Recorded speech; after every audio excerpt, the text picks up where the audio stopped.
നമ്മുടെ വാർത്തായാത്ര തുടരുകയാണ്. സമയം 1:47 ജസ്ന കേസിൽ തുടരന്വേഷണത്തിന് തയ്യാർ എന്ന് പറയുകയാണ് CBI. എന്ന് പറഞ്ഞാൽ ജസ്നയുടെ അച്ഛൻ പറഞ്ഞ കാര്യങ്ങൾ കൂടി അന്വേഷിക്കാം എന്ന് പറയുകയാണ് CBI.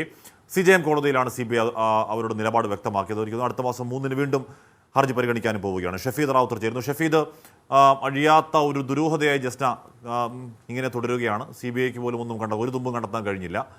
അപ്പോൾ അച്ഛൻ പറഞ്ഞ കാര്യങ്ങൾ കൂടി പരിശോധിക്കാം എന്ന് തീരുമാനിക്കുകയാണോ CBI? അങ്ങനെ ഒരു തീരുമാനത്തിലേക്ക് CBI എത്തുന്നതിൽ പലതരത്തിലുള്ള മാനങ്ങളുണ്ട് ഹാഷ്മി. കാരണം ഈ കേസ് ഏതാണ്ട് അവസാനിപ്പിക്കുന്ന ഒരു സാഹചര്യത്തിലായിരുന്നു ഈ കേസിൽ തുടരന്വേഷണ സാധ്യത പരിശോധിക്കണമെന്ന് ആവശ്യപ്പെട്ടുകൊണ്ട് ജസ്നയുടെ പിതാവ് കോടതിയെ, തിരുവനന്തപുരം CJM കോടതിയെ സമീപിക്കുന്നത്. ഈ പിതാവിന്റെ ഏറ്റവും പ്രധാനപ്പെട്ട ആക്ഷേപം CBI അന്വേഷണ പരിധിയിൽ താൻ ഉന്നയിച്ച പല കാര്യങ്ങളും വന്നിട്ടില്ല. അതിലൊന്ന്, ജസ്നയുടെ അജ്ഞാത സുഹൃത്തിനെ കുറിച്ച് അന്വേഷിച്ചിട്ടില്ല, ജസ്ന പങ്കെടുത്ത NCC ക്യാമ്പിനെ കുറിച്ച് അന്വേഷിച്ചിട്ടില്ല, ജസ്ന സ്ഥിരമായി ആരാധന ആവശ്യത്തിന് പോയിക്കൊണ്ടിരുന്ന സ്ഥലത്തെക്കുറിച്ച് അന്വേഷിച്ചില്ല.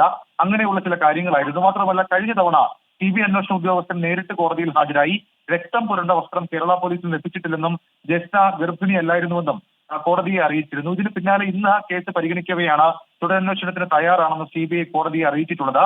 ജസ്നയുടെ പിതാവ് ഉന്നയിക്കുന്ന കാര്യങ്ങൾ അന്വേഷിക്കാമെന്നും രേഖകളും തെളിവുകളും കോടതിയിൽ സീൽഡ് കവറിൽ നൽകണമെന്നും CBI ഇന്ന് കോടതിയെ അറിയിച്ചു. അടുത്ത മാസം 3-ന് ഹർജി വീണ്ടും പരിഗണിക്കും. അന്ന് വിവരങ്ങൾ കൈമാറണമെന്നാണ് CBI തിരുവനന്തപുരം CJM കോടതിയെ അറിയിച്ചിരിക്കുന്നത്. അശ്വിനി. ഷഫീദ് റാവുത്തറാണ് വാർത്തയുടെ വിവരങ്ങൾ നൽകിയത്.